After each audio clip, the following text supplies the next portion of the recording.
Hello everyone, मैं Kapil advocate फिर एक नई वीडियो एक नए टॉपिक के साथ। आज की इस वीडियो में हम जो टॉपिक डिस्कस कर रहे हैं वो है section 13 and section 14 of CPC, जो कि ये डिफाइन करता है कि कब फॉरेन जजमेंट को कंक्लूजन माना जाएगा और कब कोर्ट के द्वारा डिनाई किया जाएगा उस जजमेंट को कंक्लूजन मानने से।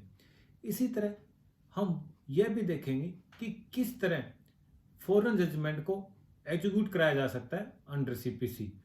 तो बेसिकली आज की इस वीडियो में हम जो टॉपिक डिस्कस करेंगे वो फॉरेन जजमेंट से रिलेटेड हम डिस्कस करेंगे।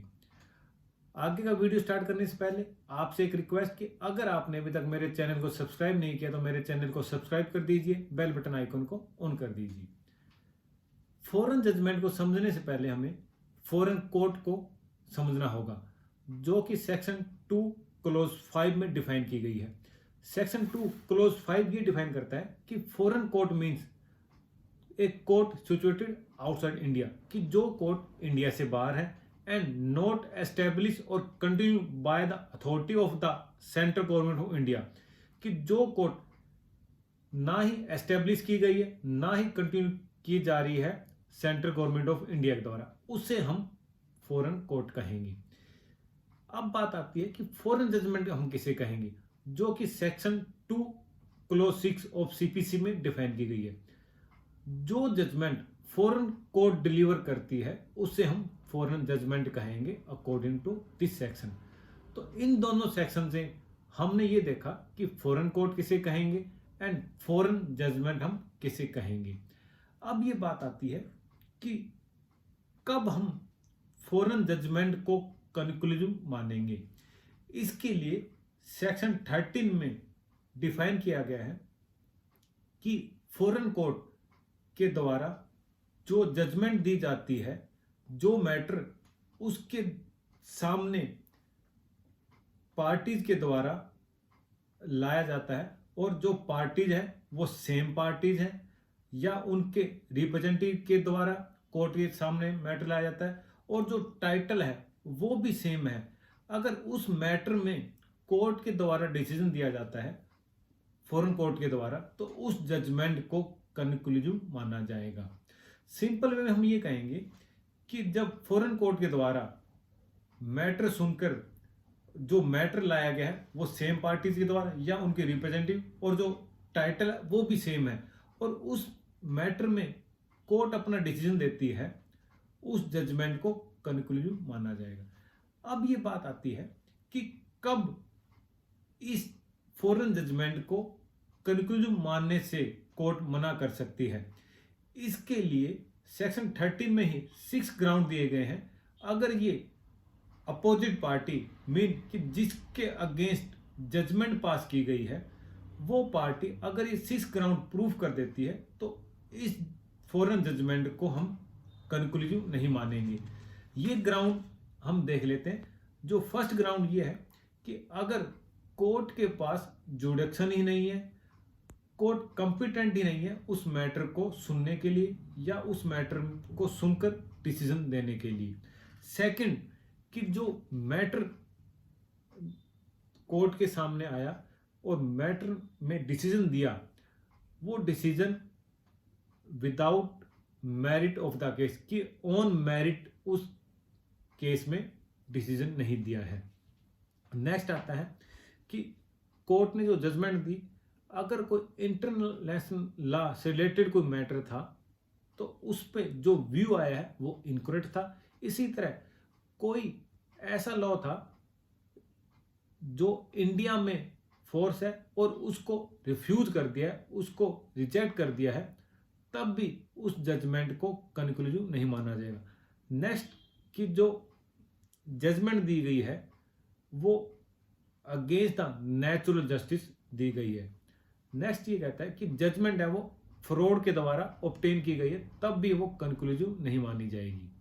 लास्ट वन, कि जो क्लेम डिलीवर किया है फॉरेन जजमेंट में वो उस लॉ को जो इंडिया में इनफोर्स है उसको ब्रीच करके दिया गया है। अगर ये 6 पॉइंट, ये 6 ग्राउंड अपोजिट पार्टी के द्वारा प्रूव कर दिए जाते हैं तो फॉरेन जजमेंट को कंक्लूजन नहीं माना जाएगा।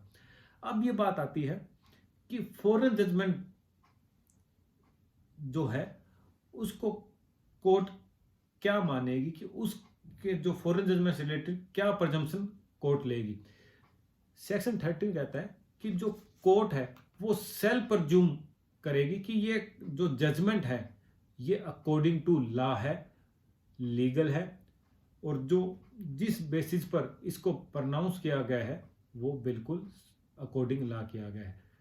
Unless country appear on record, कि ऐसा रिकॉर्ड कोर्ट के सामने पेश किया जाता है जिससे ये प्रूफ होता हो कि ये जो लॉ है उसके अगेंस्ट प्रनाउंस की गई है, तब तक उस जजमेंट को कोर्ट सेल्फ प्रज्यूम करेगी कि उस जजमेंट को सही मानेगी।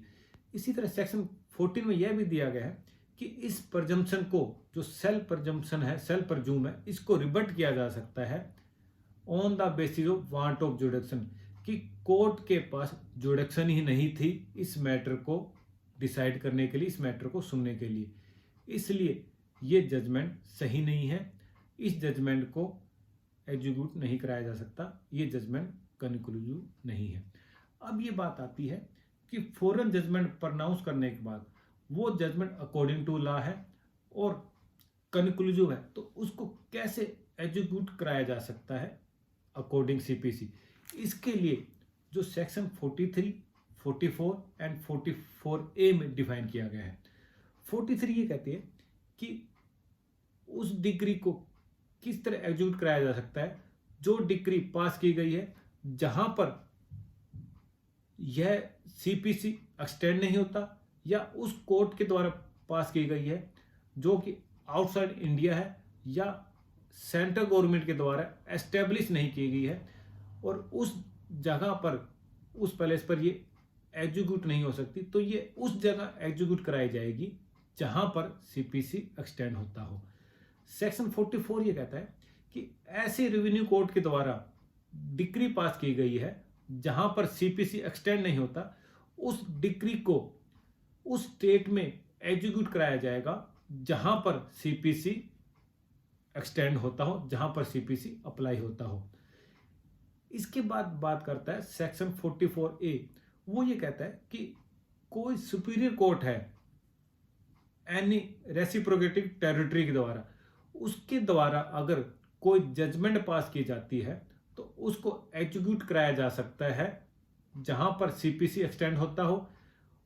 उस डिग्री को एग्जीक्यूट कराने के लिए फॉरेन जजमेंट की सर्टिफाइड कॉपी प्रोड्यूस करनी होगी बिफोर द जिस कोर्ट में उस डिग्री को एग्जीक्यूट कराना है। साथ में उस सर्टिफाइड कॉपी के साथ में उस कोर्ट से सर्टिफिकेट भी लाना होगा जिस कोर्ट ने वो डिग्री पास की है, तब उस कोर्ट को पास पावर है जिस कोर्ट में जो डिग्री एग्जीक्यूट कराने के लिए पेश की गई है उस डिग्री को एग्जीक्यूट कर सकती है।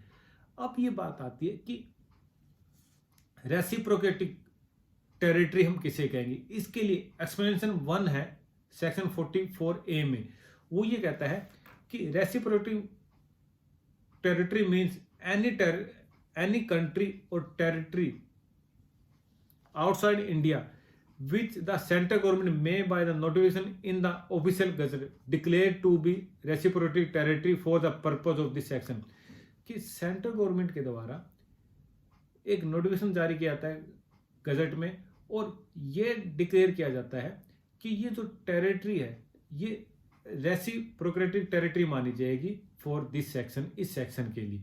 इसी तरह सुपीरियर कोर्ट मीन्स कि जो टेरिटरी इस सेक्शन में डिफाइन की गई रेसिप्रोकेटिव टेरिटरी, उसके लिए जो कोर्ट स्पेसिफाइड की गई है इस नोटिफिकेशन में, उस कोर्ट को हम सुपीरियर कोर्ट कहेंगे। तो ये reciprocative territory and superior court जो एक्सप्लेनेशन में डिफाइन की गई है उसके अकॉर्डिंग ही मानी जाएगी।